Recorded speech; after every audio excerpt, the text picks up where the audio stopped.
This workshop is from March 4th, 2021.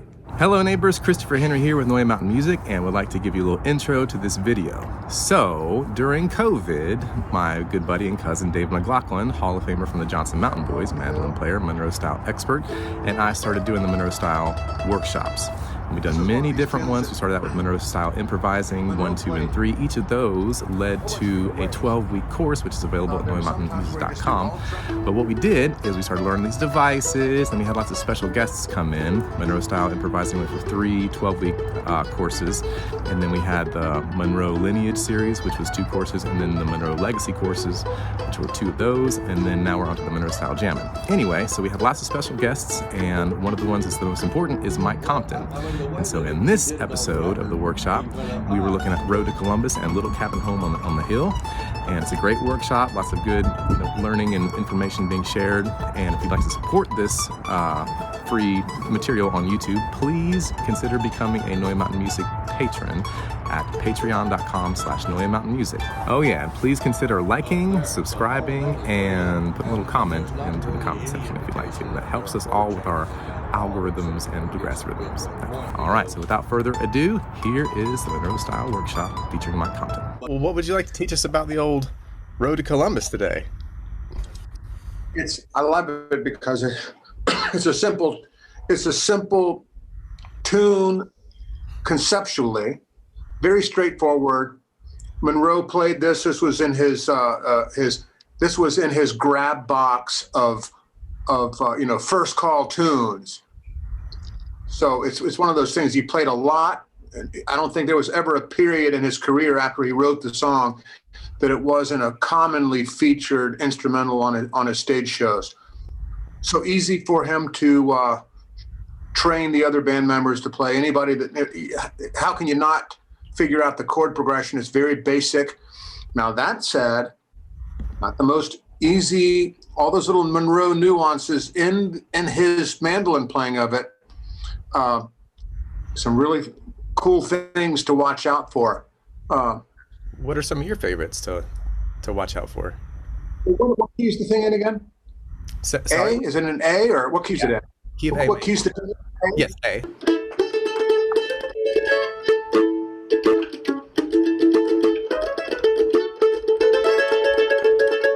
I love how it goes up to that C sharp on the D string and lets that open A ring. Yeah, I do too. Which he did quite often. Mm-hmm. Is there anything else that you'd like to share about the Road to Columbus? I did play with them on stage. Cool. What was that like? We played it pretty much the same way, and Kenny Baker's break was really cool. Yeah. And when I would play Road to Columbus with Monroe, this is one of those tunes he wanted to play guitar. Monroe was always looking for a chance to play his guitar. And he said he liked to play guitar with me because he said it sounded like he was able to play guitar with himself. Love it. So what was playing with Bill Monroe like? Oh, it was awesome. He was super nice. He was he often talked about other kinds of music. He loved everything. It wasn't just like, he was never like play like me or I'm not into your music kind of a thing unless it's bluegrass. He loved rock and roll. He loved swing. He loved jazz. He loved people like Andy Statman. He thought Andy Statman's abstract music in the 1970s was really cool. Playing with him, it was always fun, and I always felt like there was no pressure with him, which was different from playing with Jimmy Martin, who I also played with. Jimmy Martin, there was a lot of pressure and a lot of difficult vibes of expectations of excellence, where Monroe didn't seem to put that kind of pressure on me or anybody. I mean, he wanted his band to be good, but he didn't use negative reinforcement or pull Buddy Rich tactics and yell at his people and tell them how no good they were at the end of every show. So every time I played with Monroe, he was always complimenting me and high-fiving me, for lack of a better term. Not necessarily because he thought he probably liked my playing, but he was just very encouraging. He loved playing with younger people. He liked jamming.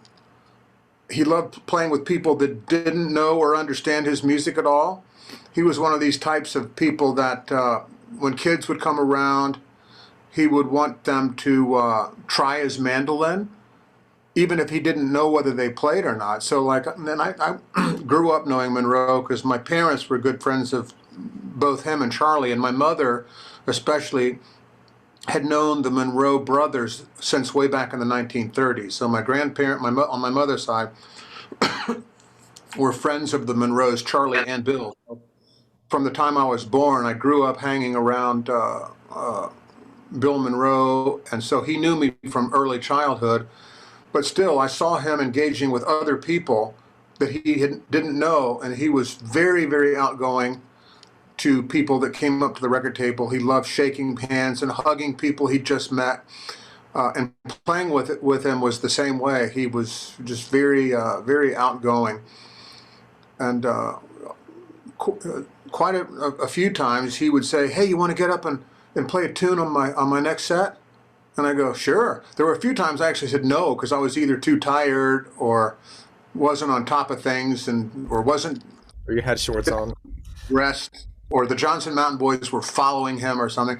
Sometimes I would be dressed and ready to follow his show, and then he'd call me out, or he was going to follow us. And then as I was walking off the stage, he'd say, "Hey, while you're looking good and you got your mandolin, you want to come out and play a number with us?" And I'd always say yes, unless I had something to do, or I felt burned out, or worn out, or we had to get in the bus and leave or something. But going back now, I wish I could have played every single time he wanted me to play. He used to call me up on the phone every now and then and ask me, "Come down and stay on the farm, and we'll play a few tunes." And I went to visit him on the farm a few times, but when I think of all the times he called me and asked me to come down, he said, "I don't have anything to do for the next couple of days. Like, can you get in your car and just come on down and hang out for a few days, and you can help me do a few things on the farm." There was always that thing too. I don't know how many of you all know about Monroe, and he would ask people to come visit him, and he wouldn't give them warning that he was going to put them to work on the farm doing whatever he could get you to do. So like every time you'd come down and visit him, he would take you out. You'd be cleaning up horse manure, you'd be mending fences and nailing boards up against the barn or whatever. And he didn't like it when people would come to visit him expecting to play tunes, but they didn't want to get out in the field and work. You like that hard work. Well, thank you for sharing all that. Would you like to talk a little bit about Little Cabin Home on the Hill? Yeah, it's like Little Cabin Home on the Hill. This is one of these tunes that Monroe played a whole bunch of different ways. There were some times where he'd just do all tremolo.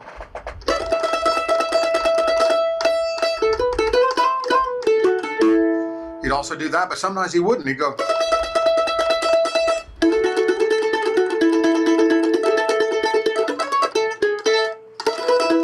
There'd also be times we'd go.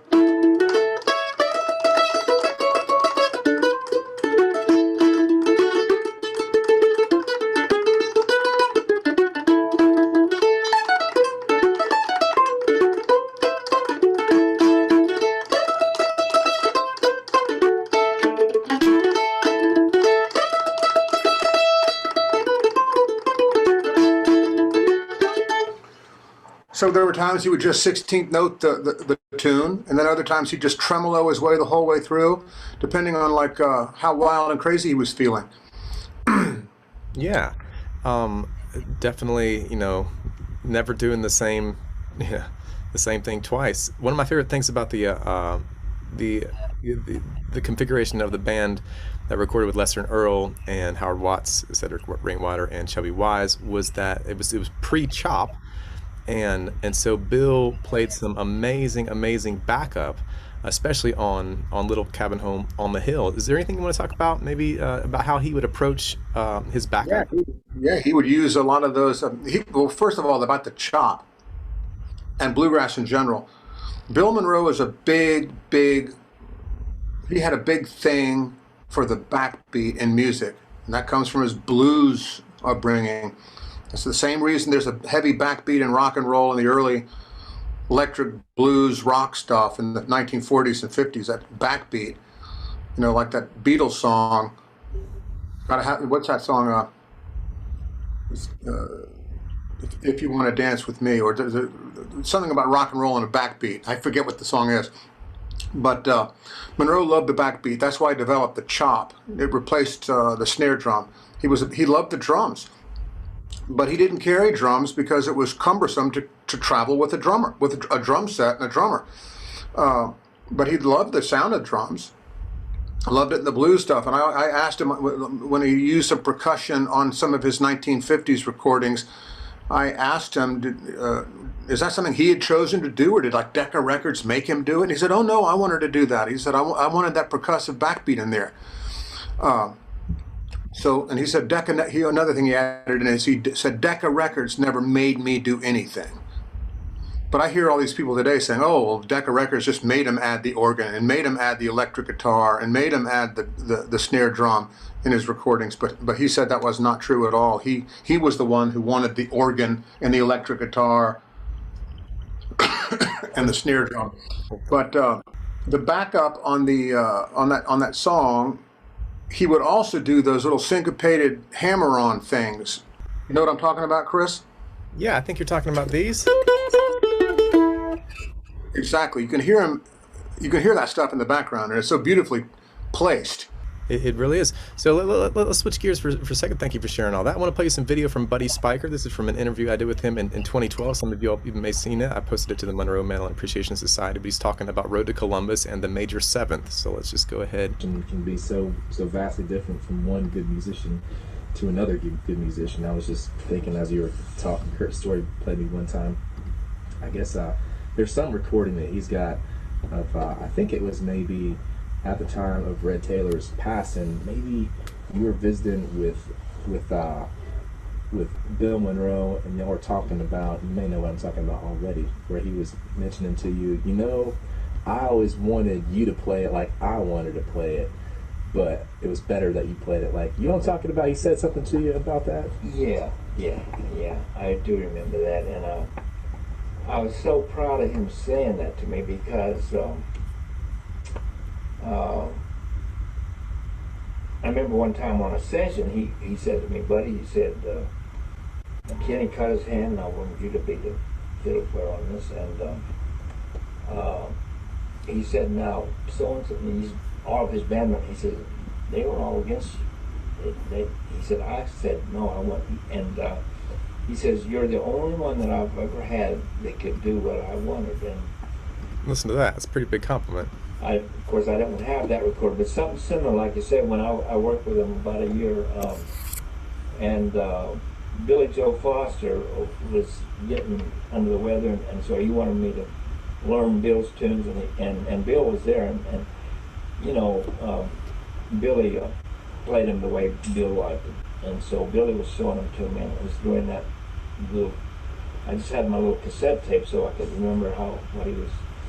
So I played it back, and sure enough, learned it real good, and it was, and Kurt promised me he was going to put out a tribute to Bill Monroe. Let me get to the part where he's talking about Road to Columbus 1 second. Gene Lowland, so David Greer, from what I had originally, but Kenny played so good, and anyway. It's called Bluegrass Swing. I remember years later, Bill said, you remember how it was? He said, I'd like to record that. But we never did get a chance to record it. But I did work up Road to Columbus with him, but I didn't make the session. Kenny Baker did, and Kenny changed it from what I had originally. Okay, so take note of that. Kenny played so good. I mean, it's probably better the way Kenny did, but I still remember how Bill wanted to do it, and it was completely different from the way it ended up being. How Bill wanted to do it. Yeah, it's the third of the fourth chord, right?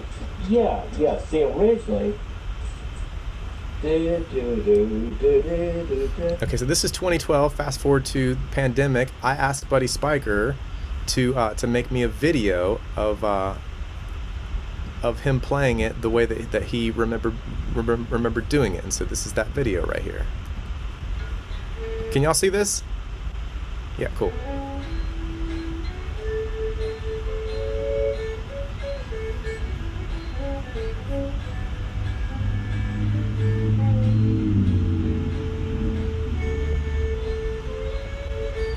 Now, how pretty is that? That's pretty.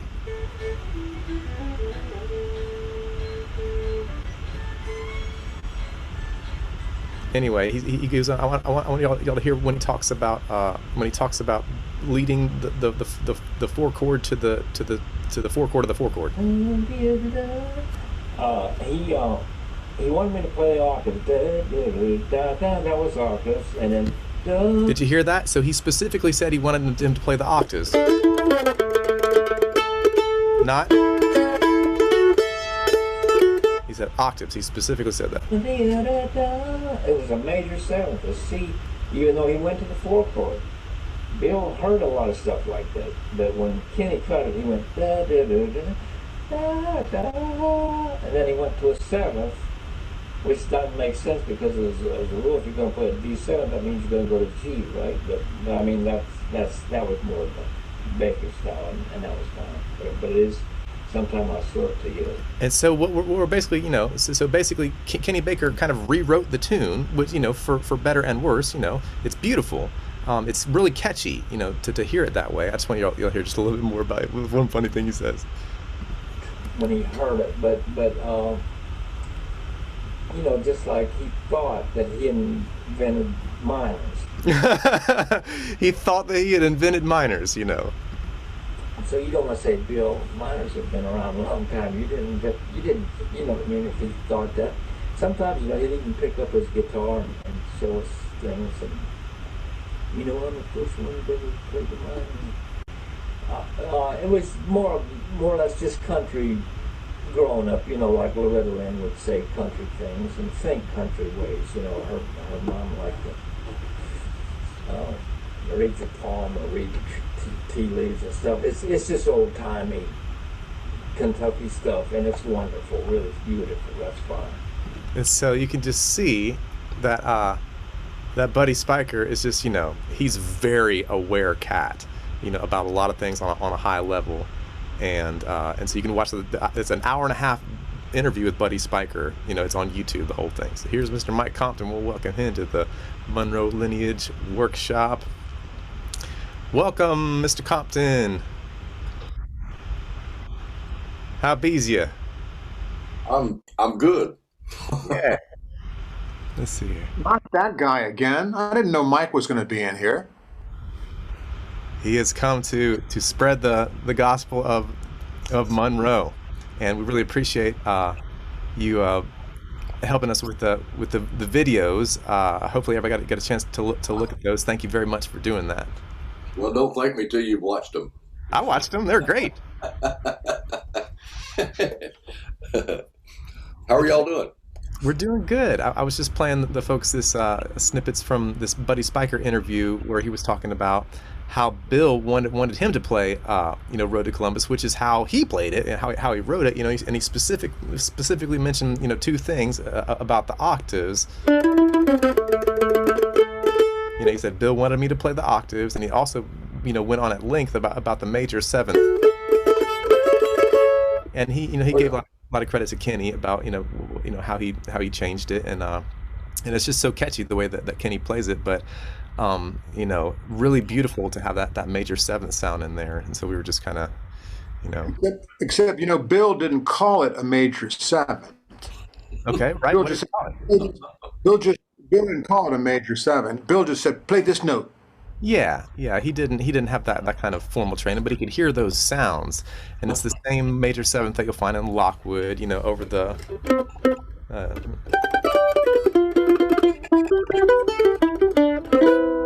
it's that sound. It goes quick, and there's probably some other instances of it too, but we were just kind of enjoying that.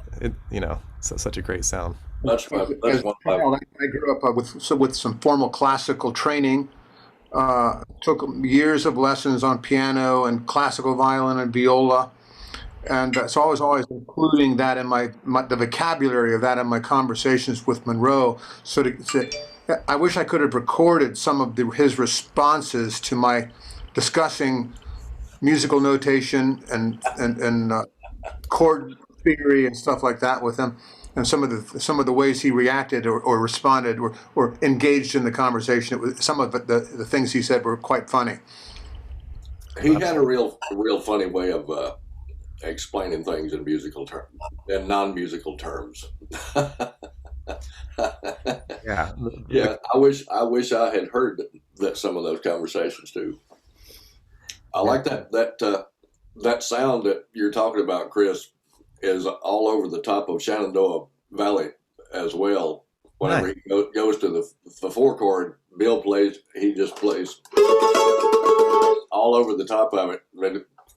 The chord change be damned. He doesn't care about it at all. He just goes and plays right on through it.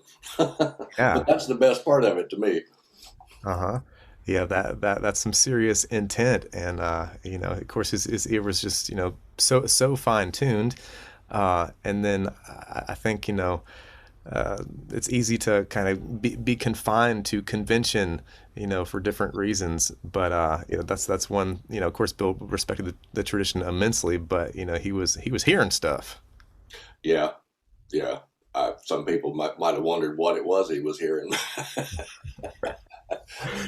Many Oh, things. well, I really like that. I like that bit of it.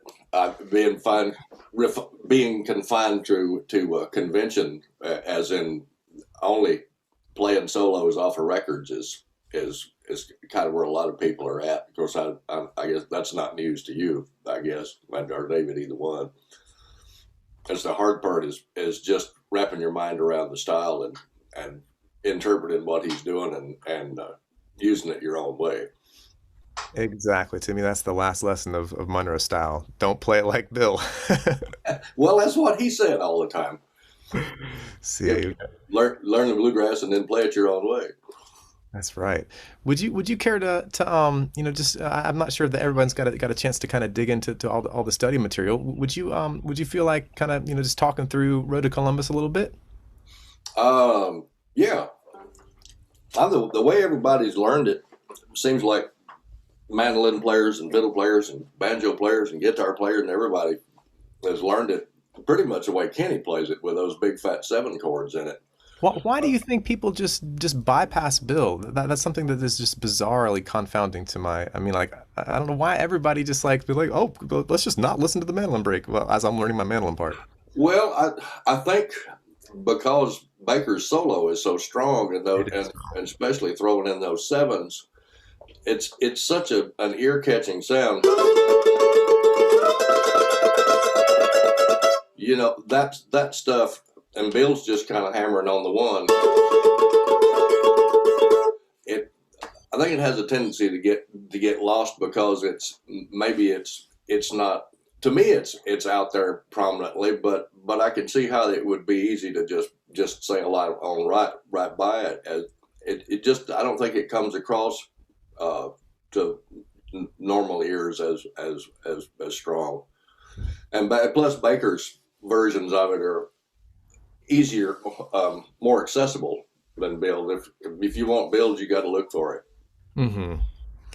A little bit in camouflage. I did notice that, and I wondered, just listening to the Kenny Baker plays Bill Monroe. He puts a 7th in at the very end.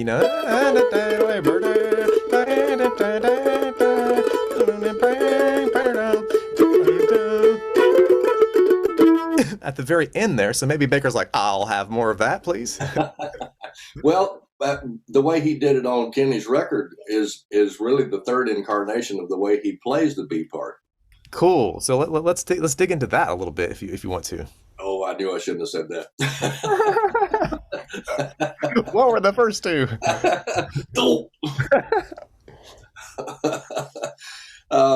Well, I mean, the way that he did it on the record, he went up high.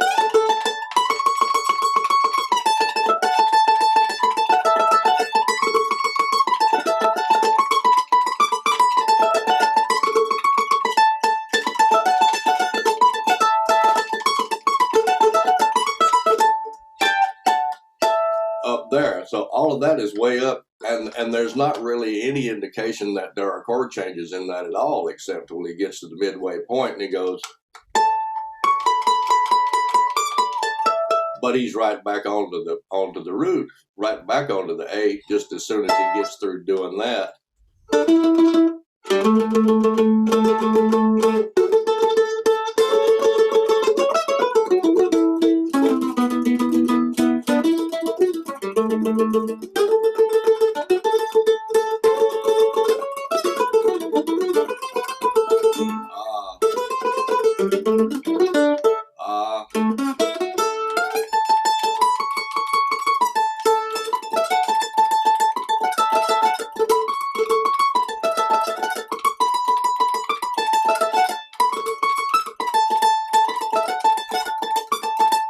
I put that in there. That's not on the record.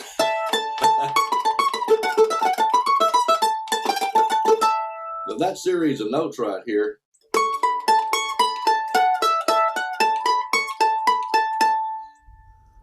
that sounds okay, but if you don't put the accents in the right place, it sounds like in some ways that the phrase is wrong.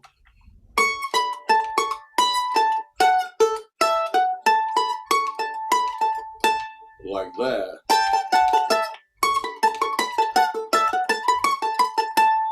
It's sort of like the same thing on Kentucky Mandolin. I mean, you can play through the notes, but if the accents aren't there, then it sounds like you're not playing the tune. But at least it does to me. Now on the live thing, on the video that I sent in, it was obvious that Bill didn't really have a good idea what he was going to play, and you could tell the band was just pumped up, jacked up, and they played it a little bit faster than they normally would have played it. They didn't really get settled into it through the whole performance of it. It was just like you could just almost see them gritting their teeth and trying to figure it out. You could hear Bill in the background all through Kenny's first solo going, just looking around to wonder what I'm going to play on this right here. But whenever he got to his part, he went up there one time in the B section, and all the rest of it was down here.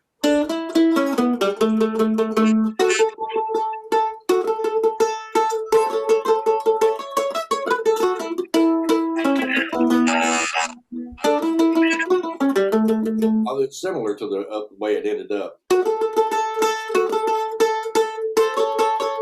Now it's different right here.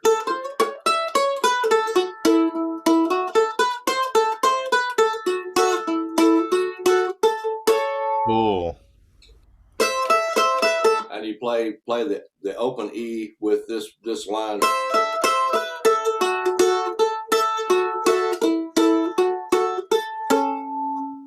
Now, second part, he only goes up to here.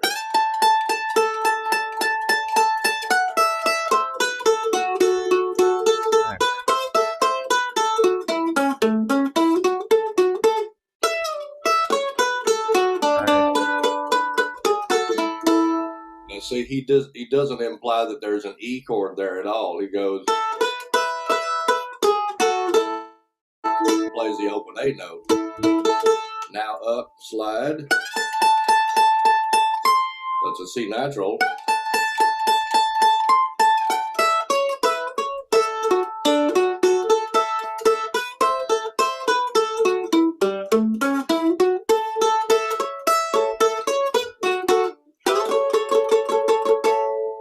I love that lick.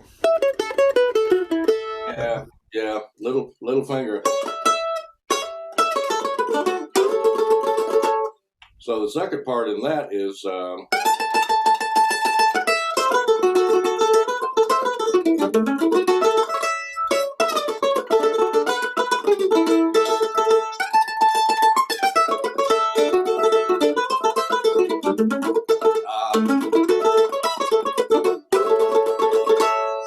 that's so cool.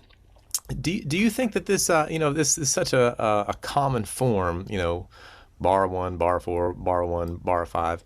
And and so working with some folks throughout the week here, it's like, okay, you could play a lot of this kind of stuff over a lot of songs, and one thing I'm kind of heading towards, and I've spoken about it here a little bit, is trying to like trace some of the antecedents to the tunes, like to go back to the grandmother tunes, like Dusty Miller and like Katie Hill and just all Joe Clark and all of them that kind of made their way into like their descendants in various pieces. Does this one strike you as coming from anything in particular? Because it doesn't me. If it does, I can't put my finger on it. Yeah, it doesn't me either. It really doesn't. The first that solo that I was just messing with, though, it sounds like Bill's vocabulary, that just that the same kind of stuff that he played on was it Lockwood? That is Lockwood, ain't it? Let's see. Is that Or is that Fair Play? I can't remember. I think it's Fair Play. Okay. Anyway, the second solo on that, he plays a lot of the same kind of stuff that he plays on that live cut.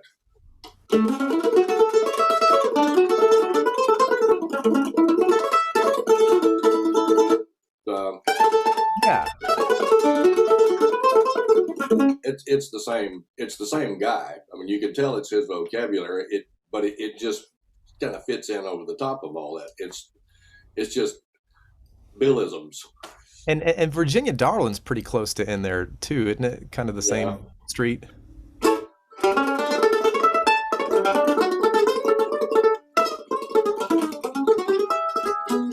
Yeah. Yeah, nice. Wayne was just mentioning, after he saw your videos, how inside Bill's timing you are. That's one of my favorite things about your playing. How the note spacing, and the rhythmic aspect of it. What do you offer towards folks that are trying to make headway into understanding Bill's timing more and getting it in their fingers more, getting it in their head more? How do you kind of walk towards that goal? His timing in what way? Just space between the notes, or right hand stuff, or what? Let's go to Wayne, because I think he had a good, maybe he could put it into words mo better. Hey, Mike, thank you for being with us tonight. And I enjoyed both of your videos, but yeah, for me, I'm always looking for the downbeat. I'm always looking for the one. And you know where Monroe's phrasing is, but it's not always on the downbeat. It's like I said, like it's like you're inside Monroe's timing. You've studied it so much, kind of like somebody trying to study a painter like James or something, trying to study a great painter. I mean, you've played it so much that I just think that his timing is now part of your timing, but it's not. It's deceiving, and I find it difficult. I find it difficult to count, and I love it, but it's surprising, and it's still kind of. I'm still chasing it. I don't really have it yet. So I mean, do you just keep playing the same things that he played, and it kind of comes together, or? Well, it always does that. The more you try to play his vocabulary and talk like him, the closer you get to it, you'll never get it entirely. I've found that out. And every time you think you're getting close to him, he does something different, and he puts you right back on square one. Just when you think you figured out what he's about, he'll let you know that you don't. But it's he accents a lot of things on the downbeats. Bill's so rhythmic with his playing. It's downbeats, and then it'll be a downbeat and an offbeat. Da da da da da da da da da da da da da da da. Like it's almost like you can, if you listen to enough of this stuff, you can start hearing patterns and sort of second guess it. Sometimes if I'm messing with tablature and I want to write stuff down, then then I'll find myself putting accents in where I think he's gonna do it, and then I've listened to it and he didn't do that at all. It just kind of flat, you know. I was like, okay, well, that's me reading something into it that ain't there, you know. So, you know, I just have to eat some crow and go on with it. But it's I don't kind of know how to describe it. I think really he plays, for the most part, plays a lot of his notes real evenly spaced. The inflection changes a bit. I mean, something like on Gold Rush or it's almost mechanical sounding.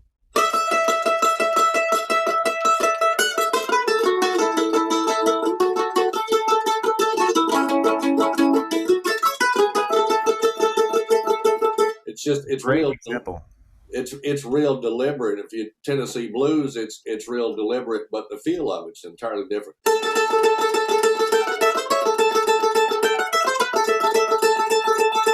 Because it's more on the downbeats. It sort of depends on what era you're looking at too. I think his idea of where he wanted to put the emphasis changed.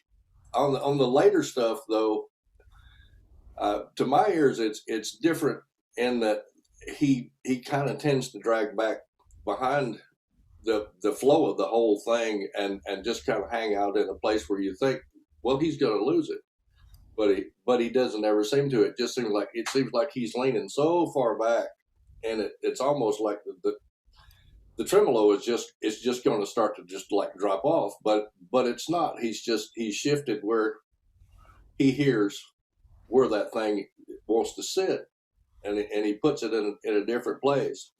Am I getting close to what you're asking me? I'm not really sure. Yeah. Really, if you listen to a lot of his stuff, he puts place markers in a lot of places so that he can stay in the groove and keep time. I think just like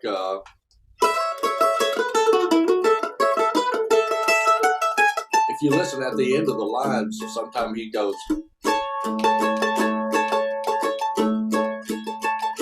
just to get just so that he can stay in place. In the earlier days, he put things in between his solos, because I don't think he had as much of an idea about playing improvised phrases in between statements.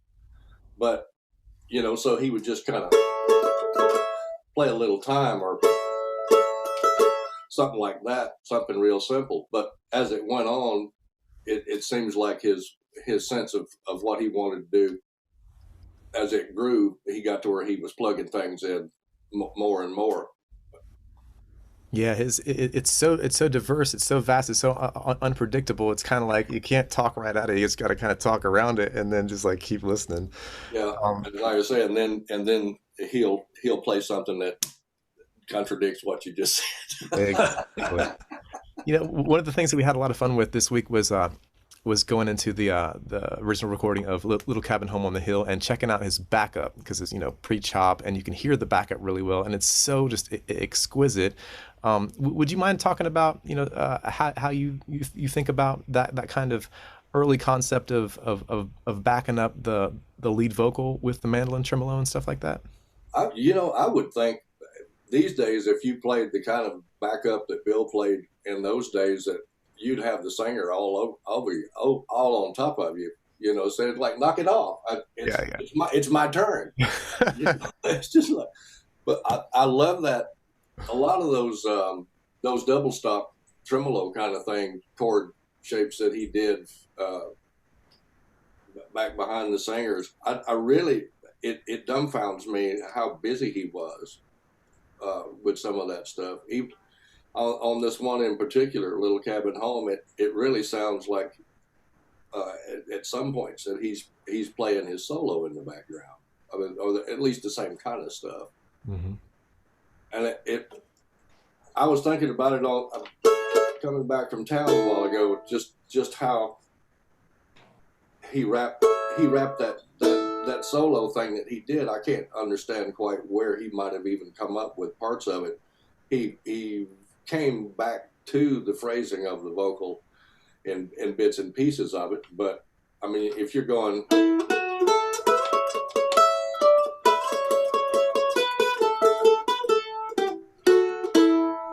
and then he goes,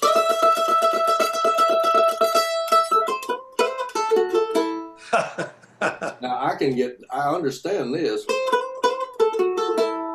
because to me that sounds like the phrasing of the vocal, but what's this business? Where does that fit in this? Yeah. It seems pretty doggone deliberate. So it's like, where it's just, maybe just some dynamic contrast, and it's a good question. Well, it sounds like he was really learning how to play back up too, because he was borrowing stuff from Chubby Wise, and he borrowed stuff from Earl. If you listen to it, maybe not on that one, but there are parts of "Sweetheart, You Done Me Wrong" where he sounds like he's playing banjo licks, and then he plays sounds like a guitar run. Yeah. So I think he was just learning it, but this business.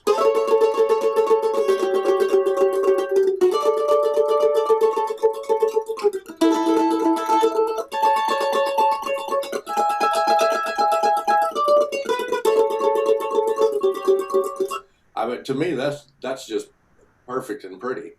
So pretty, and pretty busy, but somehow it just toes that line between taking your attention away and supporting, and it works. Well, a lot of the time he wasn't playing in the same register as the lead. Sometimes he was. It's very good point. Like sometimes one of his notes would be on top of the vocal and the other not.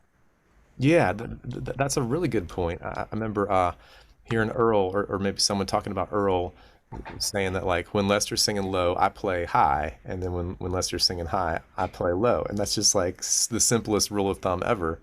So you're just staying out of the same register as the lead vocal. Yeah, but I mean all the material that, especially during that slice of time when that song came out, they were just trying to figure out what they were doing. Hacking it. Well, yeah, but and borrowing from each other heavily. Totally. So it stands to reason that Bill might try some banjo and some guitar and some fiddle and incorporate it into his playing, because he was just working with a new vocabulary himself and trying to piece it all together and make it sound right. But of course, they've had fabulous success doing that, but it was a little loosey-goosey a lot of time. Yeah. I like that. There's like some just the creative sparks are just flying. I think Mike's got a cruise here in like 5 minutes.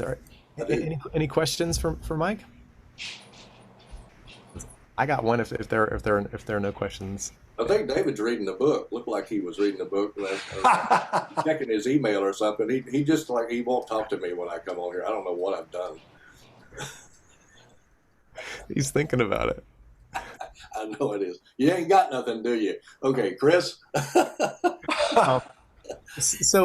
When folks want to learn about how to play tremolo, what are some guiding principles, or maybe some exercises, or just ways of thinking about it that help folks connect with the kind of kinetic connection with the instrument, like connecting with the beat?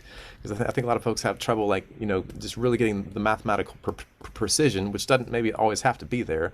But how do you help folks kind of orient their mind about playing this kind of tremolo or any kind of tremolo? I started out listening to it, trying to make sure that I was playing both the downstroke and the upstroke even, and just getting a grip on being able to do that, and trying to make it sound the same going both ways, because to me it's an extension of Bill's fondness for fiddle playing. Biddle. I don't know why that came out of my mouth. Must have been those European cookies I had. but trying to make that sound the same and not be not being a servant to what my right hand wanted to do, but try to kind of rein it in and where I could control it, and making sure that it's, at least in this case with this vocabulary, that all of the tremolo is pretty well metered into the beat all the time, so that all the dynamic stuff that you can put in with a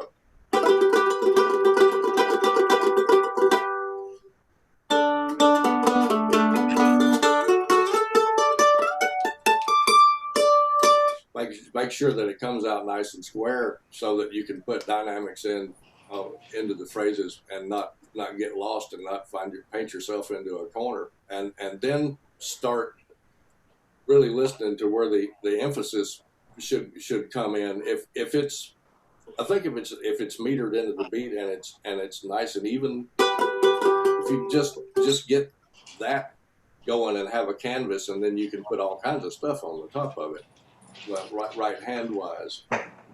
Yeah. It's a matter of just getting the feel of it, and it helps me to think that, you know, tremolo is not really, unless you're in a breakdown situation where you're playing a bunch of notes. Tremolo is just a mandolin's version of a long note, and I mean, to me, this is too. It's a lot more of an abstract, but to me, that also substitutes as a long note, and it's just another way of looking at it, not being so tied into studying every note that comes out. I mean, I don't think all the notes have that much carry that much weight. Yeah. Mike, I think one of the things that has made you famous is your tremolo. You have the most beautiful. Your tremolo is unmatchable. You can do a metered fast tremolo. You can do a tremolo that doesn't conform to any meter. You can do super slow, what I refer to as a lazy tremolo. I can't do that. I don't know if I can think of a song that I would ask you to demonstrate what I'm talking about, but you can play a blazing fast tremolo. You can play tremolos that conform to a meter, like a specific chartable number of notes. Then you can also do this tremolo that doesn't conform to the grid, and sexy, sultry, bluesy slides while you're doing it. You're the greatest on the planet at that stuff. That's just push and pull. I mean, that's just pushing and pulling the time, and that's that's Monroe stuff. I'll tell you what, there's really good examples of impeccable right hand technique. If you care to start digging up some of the black string band musicians that played 20s and 30s, there's some guys in there that have unbelievable right hand technique. Couple names. Charlie McCoy, for one. Let's see, what is it? There's a guy. They called themselves the Blue Boys, and they worked with Lonnie Johnson some. Nap Hayes and Matthew Prater. Cool. Charlie McCoy is probably the one that was the most recorded and easiest to find. Charlie McCoy, cool. Thank you so much for sharing that. Yeah, man. But there's a bunch of it if you get looking around, and Document Records, at least used to have had a great big catalog of a lot of that stuff, and interspersed in all the other stuff. And there was a guy that played 3 songs with Furry Lewis, and that's all he ever did. And he had to retune his mandolin to change to play in different keys. But there's a guy that does a thing called Saturday Night Hymn. You might look up. His name is Al something. I can't think of his last name. It's a tune that's in F.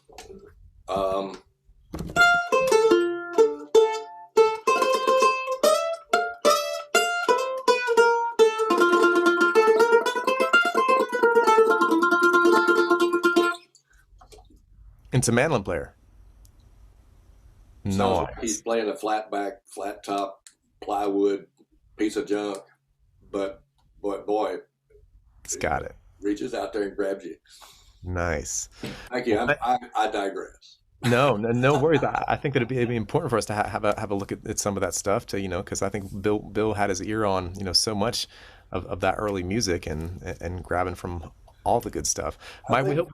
Go ahead. He did too. I asked Bill one time, had he ever heard any of those guys, and he looked at the ceiling and drummed his fingers on the table and said, "No, sir, I don't think I have." And I thought, well, you're lying to me. You're lying to me because you won't look at me in the eye. Mike, we hope you can join us in another couple of weeks. Thank you so much for being with us. Thank you, sir. Thank you. Have a great night. Bye. Mighty fine. Cool. So I got those names written down. I'll just pop them in the chat real quick. Nap Hayes, Matthew Prater, Charlie McCoy, Document Records, Saturday Night Hymn, Al, Tune and F. That's going in there. Cool. So just for a few minutes, David, were you gonna say something? Yeah, I just wanted to say I'm sitting here with two of my favorite tremolo people with the greatest tremolos. Two of the greatest people are you and Mike Compton. I don't know of anybody that can tremolo, and they're very different. But you're a master of tremolo. You can do anything you want to with that. You can play extremely fast. You can play like a machine gun. You can play slow and dirty. Mike can do all of that too. I've never been a great never. I am way low down on the totem pole of tremolo. My tremolo ability is fairly pathetic. And it's very mechanical sounding. I think you're selling yourself way short. You have the most amazing, mechanical, like perfect, tremolo that we should all, aspire to, have at least something resembling that in the toolbox if we can. That's very, very kind of you. Thank you very much. Yeah, I want to be able to play that sultry, dirty way that Mike can play the tremolo, and you can do that too. It's just it's so I don't even know how to. He had a good description for it. It's gritty. Gritty. I think you're in it with that sultry thing, and just like laying back on it. His maybe it's the Mississippi in him, or I'm not sure, but it is laid back, and it's super expressive, and just real tasteful. Yeah, that deep South tremolo, mighty fine. Yeah, I always get excited, and when Mike Compton joins in with these things, it's like, I get nervous. I'm his biggest fan. David almost got Mike Compton to move to Winchester. I think he was close. He might have checked out some. So we would have had Red, David, and Mike Compton all in Winchester, but I think he ended up moving somewhere else. But that was a good try. Yeah, cool. So I want us to look at the slidey double bounce thing real quick, and I've worked with Diane and Wyatt on this, but I want to just for just a couple minutes here, present it and just go over it. So this is you can do slideys over the. This is Road to Columbus. You can do slideys over the whole thing.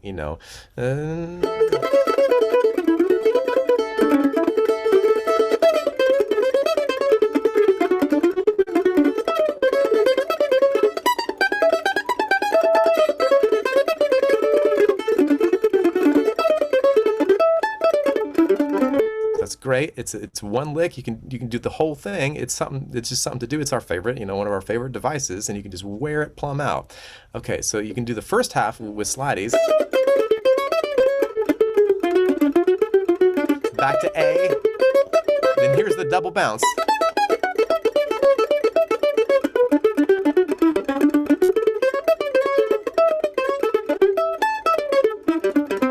So let's go over that real quick. So you do your regular slidey, full slidey in A, full slidey in D, full slidey in A. After your downstroke there, you'll hit an upstroke. It'll be your last 16th note in A, and then here comes the bounce, the double bounce. So the regular bounce is, so the double bounce is when you come down to the 4th fret of the A, and then back up to the 7th fret of the A through the 5th fret. You're bouncing every time. And then from there you bounce all the way down to D using your little finger twice. Little, and then you're in D. We're gonna do something different when we get to D. So this whole double bounce.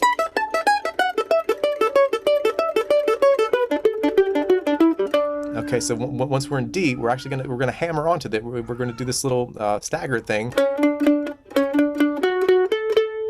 and then we're gonna play the back half of slidey in A, representing the major 7th tonality of Road to Columbus.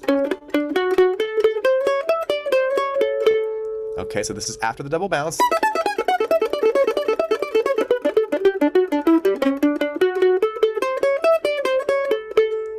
You're gonna have one open A upstroke connector to your last front slidey lick, and you're gonna have one open D before this little lick right here. This is a great David McLaughlin lick. Okay, so you're sliding from 5 to 6 on the D, up to the upstroke on the 7th fret of the A. You're gonna have another upstroke because this is syncopated on the 5th fret of the E. Then another upstroke on the 5th fret of the A. So you're gonna have 3 upstrokes in a row. Down, up, up, up, down, up, down. You're gonna slide from 3 to 4. You're gonna hit the 5th fret. Up, down on the 5th fret, sliding from 3 to 4, upstroke.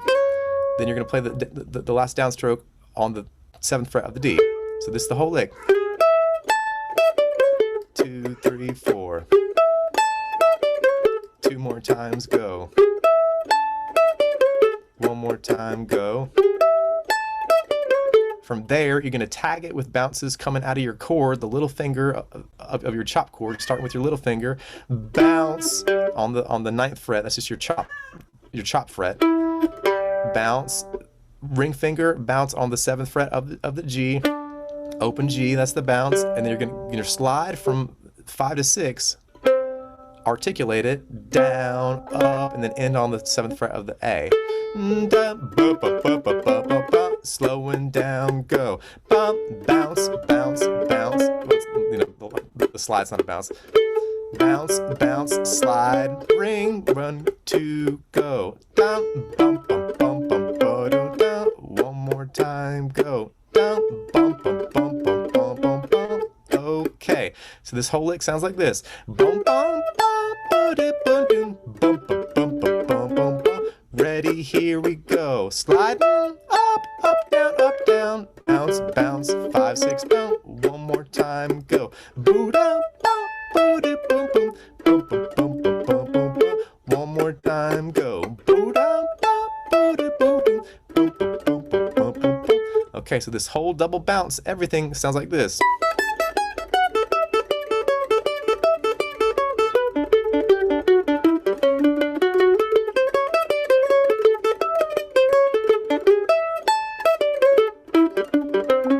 Okay, so now we're gonna play the whole thing. It's sliding through the whole A part, and then we're gonna do the double bounce on the second half. Here we go, 1, 2, pretty slow, go.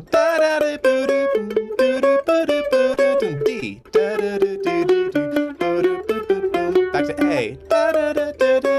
Here comes your double bounce.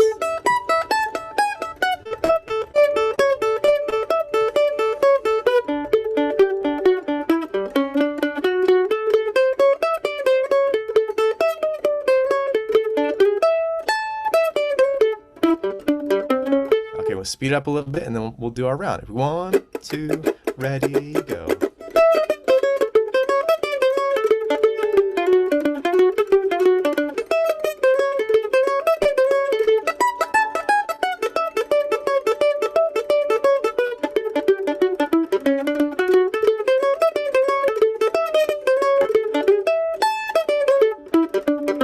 And if you do that slide real quick, that's really cool.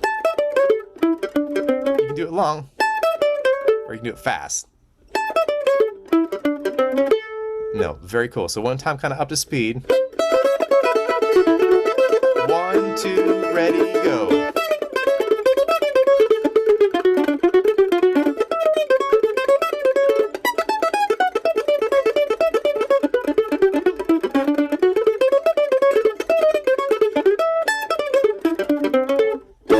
Cool. So that's the super cool slidey double bounce You know, oh my goodness, Kaya is just okay. That was interesting.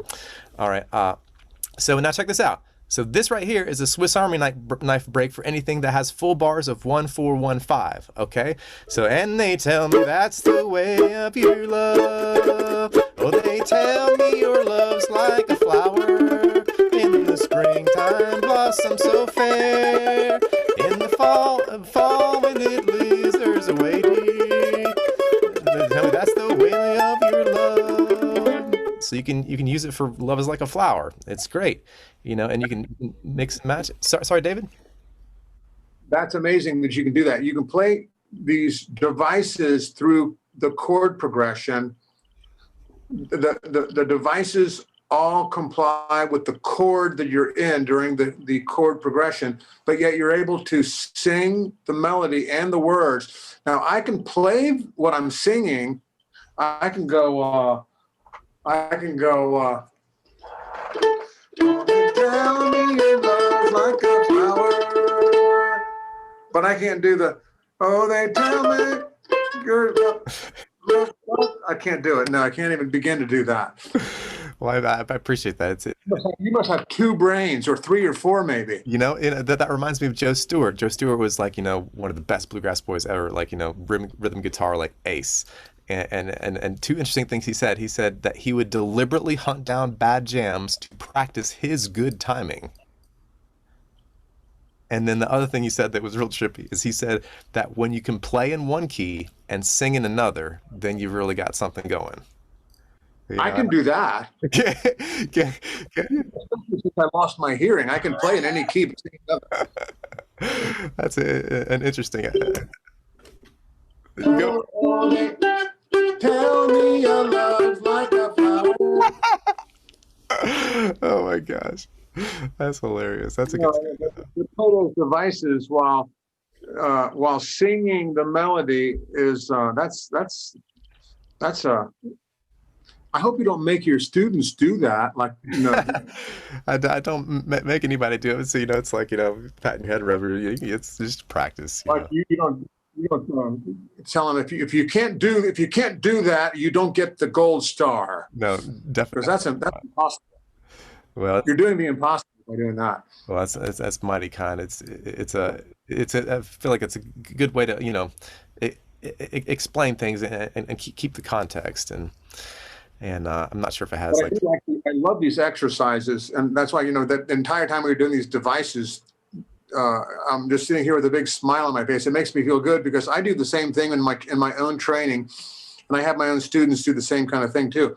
Isolate devices, see if you can make them fit, see how you would get through an entire chord progression using a single simple device, even outside of the Monroe stuff. Figure out a lick, if you want to call it that, and then go through an entire chord progression playing that lick. Then see if you can mix it up, and then see if you can find the device that might sound the most like a section of melody. And that's what Earl Scruggs did with his banjo playing. Monroe did a lot of that too. Then they also go outside of the melody with those devices, and they work their way through a piece, mixing it up, like you just demonstrated. Play a single device through the entire tune.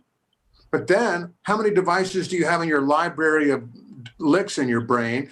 And then extract them, and you mix and match. It's a great way to play music. Yeah. Not just bluegrass, but any kind of music you play.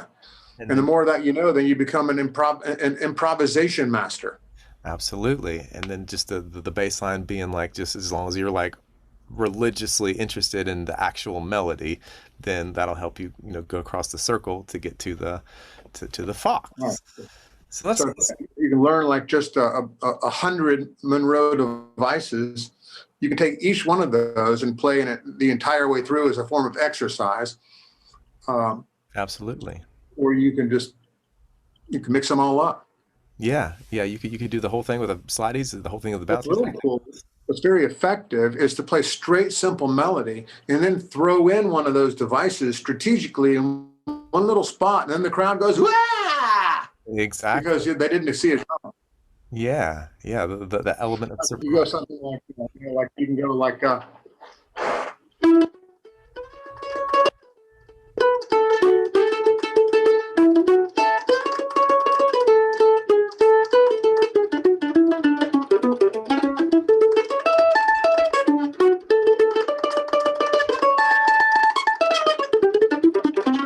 So the first part I just did straight melody, and then I got a little bit, by comparison, wild and crazy. Although the devices are simple, the audience perceives it as getting wild and crazy. Yeah, tastefully done, and a little can go a long way. Well demonstrated. So at this point in the workshop, it goes around to the student round, where everyone in the workshop that wants to play can play the selections, play whatever they want, and receive feedback. So if you'd like to join the Monroe Style Jamming Workshop, we would love to have you. Please send me an email, Christopher@noyamountainmusic.com, and we'd be glad for you to join. All right, hope you enjoyed this workshop, and please, if you would like to support this work, consider being a patron at patreon.com/Noya Mountain Music. All right, cheers, everybody. We'll see you on the next one.